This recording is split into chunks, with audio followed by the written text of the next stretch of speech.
మీ generation వాళ్ళు అందరూ ఈ పోటీ వాళ్ళు ఎంతమంది ఆర్టిస్టులు ఉన్నా ముఖ్యంగా బాబు మోహన్ గారి గురించి మీ గురించి మంచి మీ అనుబంధం గురించి ఎక్కువ డిస్కషన్ ఉంటుంది సార్ ఎప్పుడు కూడా.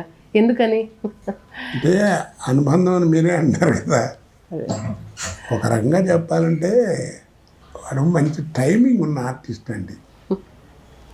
వాడి దగ్గర డాన్స్ వచ్చు, వాడికి డైలాగ్ చెప్పగలడు, యాక్టింగ్ వచ్చు, 3-4 రకాల విద్యలు ఉన్నాయి వాడి దగ్గర.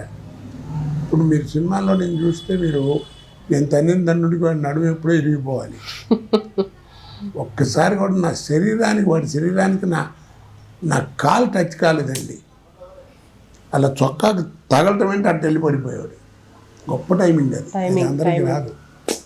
బా చాలా చాలా సటిల్ పాయింట్ చెప్పారు సార్ మీరు.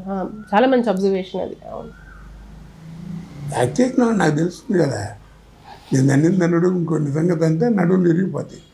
ఏదో ఒక సినిమా 2 సినిమాలో కానీ 70-80 సినిమాలు చేసాం. అన్నింటిలో తంతుంటే ఏమవుతుంది? తర్వాత నటన అంటే కొంచెం ఎక్కువ ధ్యాస ఎక్కువ, వాడికి రెండో గోలు ఉండదు. చక్కగా అడిగి తెలుసుకోవటం ఎలా చేయాలనేది తెలియకపోతే ఆ ధ్యాస కొంచెం ఆ సిన్సియారిటీ ఉంది వాళ్ళు. అందువల్ల నాకు ఇష్టమయ్యాడు, వాడికి నేను ఇష్టమయ్యాను. నాకు ఇది కుదరలేక చూడు ఎట్లా చేద్దామంటే నన్ను ఇమిటేట్ చేయనంటే చెప్తాను అని వాడిని. నటులు కదా పెద్ద రోగం, నాకు ఇది రాదు అంటుంటారు. మీరు చెప్పండి సార్ ఒకసారి అంటే అది చెప్పాడు అనుకోండి, అలాగే మాట్లాడడానికి ట్రై చేస్తాం. అది బ్యాడ్ హ్యాబిట్.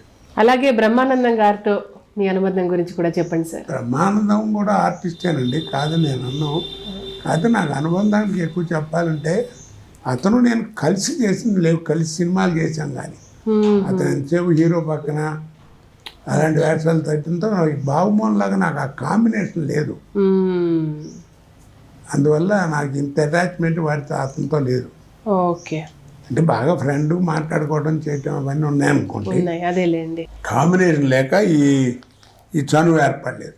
రెగ్యులర్గా వస్తుంటాడు, చేస్తుంటాడు, మాట్లాడుతుంటాం. ఓకే, అదేం లేదు.